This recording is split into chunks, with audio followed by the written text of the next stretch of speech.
Imagine करो कि एक सुबह आप उठो और खुद को एक बहुत बड़े कॉकरोच के रूप में पाओ। तुम हैरान, घबराए हुए, तुम्हें समझ ही नहीं आ रहा है कि तुम्हारे साथ ये क्या हो गया। ये होता है ग्रेगर सैम्सा के साथ, जो काफ्का मेटामॉर्फोसिस की फिक्शन नोवेल का एक कैरेक्टर है। और मैं जो बात इस वीडियो में बताने वाली हूँ उसे डार्क साइड ऑफ ह्यूमैनिटी कहा जाता है। उसकी बात हम स्टोरी सुनने की बात करेंगे। आज के टाइम पे ये वीडियो हर लड़की को देखनी चाहिए और ये वीडियो पूरी देखना, क्योंकि ये वीडियो स्टोरी के बाद काफी इंटरेस्टिंग है और तभी आपको ये पूरी समझ आएगी। ग्रेगर सैम्सा जो कि एक नॉर्मल इंसान था और एक ट्रैवलिंग सेल्समैन, जिसने अपनी पूरी लाइफ अपनी फैमिली के लिए डेडिकेट कर दी। वो एक रिस्पॉन्सिबल बेटा था और अपने बूढ़े पेरेंट्स का कर्ज चुकाने के लिए दिन रात मेहनत कर रहा था। उसने पिछले 5 सालों से अपने काम से एक दिन की भी छुट्टी नहीं ली थी, केवल इस उम्मीद में कि एक दिन वो अपनी फैमिली को फाइनेंशियल क्राइसिस से बाहर निकाल पाएगा। एक दिन वो अपनी आंखें खोलता है और महसूस करता है कि उसकी जिंदगी पूरी तरह बदल चुकी है। उसके शरीर में एक अजीब सी बेचैनी थी। वह उठने की कोशिश कर रहा था लेकिन उठ नहीं पा रहा था। लेकिन तभी वो देखता है कि वो भयानक कॉकरोच बन चुका है। सब कुछ उसे बहुत अजीब लग रहा था। वो समझ नहीं पा रहा था कि ये सब उसके साथ कैसे हुआ, क्यों हुआ। उधर उसके घर वाले उसे उठाने की कोशिश कर रहे थे, क्योंकि हर रोज की तरह आज भी उसे अपने काम पर जाने के लिए ट्रेन पकड़नी थी। उसकी माँ उसे लगातार आवाज दे रही थी, उसके पिता उसका दरवाजा खटखटा रहे थे, लेकिन सैम्सा कुछ बोल ही नहीं पा रहा था। वह उठने की, बोलने की लाख कोशिश कर रहा था, लेकिन कुछ भी नहीं कर पाता है। उसके दिल की धड़कनें तेज हो जाती है। वो सोचने लगता है कि वो इस हालत में अपनी फैमिली के सामने आया तो क्या होगा। तभी उनके दरवाजे की डोरबेल बजती है। वो देखते हैं कि उसके ऑफिस से चीफ क्लर्क आया उसे देखने की आज सैम्सा इतना लेट कैसे हो गया। सैम्सा अपने आप को घसीट कर दरवाजे तक लेके आता है और कैसे भी करके दरवाजा खोलता है, लेकिन जैसे ही वो दरवाजा खोलता है तभी उसकी माँ, पापा और वो कलीग शॉक रह जाते हैं। उन सबकी आंखें फटी की फटी रह जाती है। उसकी माँ चीख कर बेहोश हो जाती है और उसका कलीग डर कर वहाँ से भाग जाता है। और उसके पिता, जो कि अब तक उसके लिए बहुत ज्यादा परेशान थे, वो अब गुस्से में आ जाते हैं। उसके पापा एक स्टिक उठाते हैं और सैम्सा को डराकर कमरे के अंदर धक्का दे देते हैं और वो दरवाजा बंद कर देते हैं। तभी उसकी बहन आती है, जो कि पहले उसकी बहुत अच्छी दोस्त थी, लेकिन अब वो उसे देखकर कतराने लगी है। वो उसके लिए खाना लेकर आती है, लेकिन सैम्सा को अब इंसानी खाना अच्छा नहीं लगता है। उसे जो चीजें पहले पसंद थी वो अब उनसे नफरत करने लगा है। उसे अब सड़ा गला खाना ही पसंद है। वो अपने कमरे के कोने में छुपकर जैसे तैसे अपना दिन काटता है। दीवारों पर रेंगना, फर्श पर फिसलना, अब यही सैम्सा की नई जिंदगी बन चुकी है। धीरे धीरे सैम्सा की हालत और खराब होती जाती है। उसकी फैमिली, जो कि कभी उसे बेहद प्यार करती थी, अब वो उसे बोझ समझने लगे हैं। उसकी बहन, जो कभी उसे प्यारा भाई मानती थी, वो भी अब उससे दूर होने लगी है। उनके घर में कोई कमाने वाला नहीं था,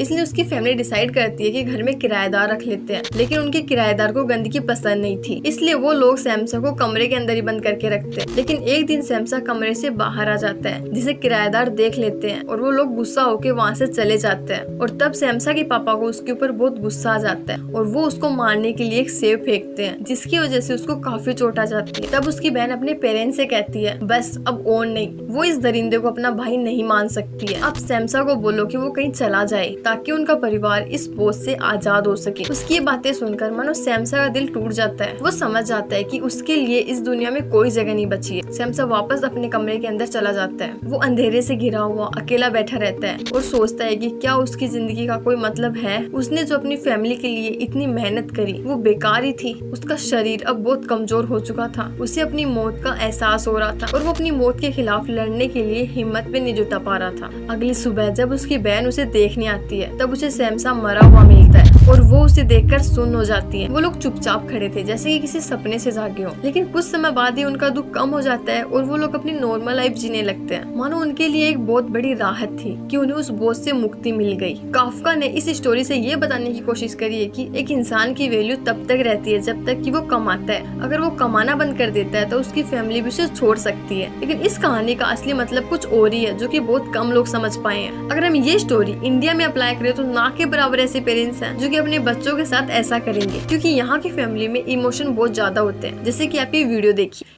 पति हम बेचीला भैया, ये खाली हमसे 3 दिन से खाना ना खाता हूँ। अच्छा, ये खाना नहीं खा रहे, आईफोन के लिए खाना नहीं खा रहे। ये लड़का 3 दिन से आईफोन के लिए खाना नहीं खा रहा था और इसकी माँ ने फूल बेचकर जो पैसे कमाए थे उन पैसों से इसको आईफोन ला के दिया। अगर इसको एक और एग्जाम्पल से समझे तो जब कोई फैमिली मेंबर बीमार हो जाता है और घर वालों को पता होता है कि वो ठीक नहीं हो सकता है, लेकिन फिर भी वो लोग अपनी पूरी सेविंग उसके इलाज में लगा देते हैं। और रही बात एक्सपेक्टेशन की, तो एक्सपेक्टेशन उस इंसान से होती है जो प्रोवाइड कर रहा है। अब ये तो सबने समझ लिया कि घर वालों को बच्चों से उम्मीदें होती है, लेकिन जब बच्चे छोटे थे तो उनको भी तो अपने घर वालों से वही उम्मीदें थी। अब सारी चीजें वही तो दिलाते हैं, अब उनकी बारी है, तो इसमें क्या गलत है। That's it for this video guys. अगर आपको वीडियो अच्छी लगी तो वीडियो को लाइक और चैनल को सब्सक्राइब कर लेना। और आपको नेक्स्ट वीडियो कौन से टॉपिक के ऊपर चाहिए वो आप कमेंट में बता देना, मैं उसके ऊपर भी वीडियो बना दूंगी। So see you in the next video.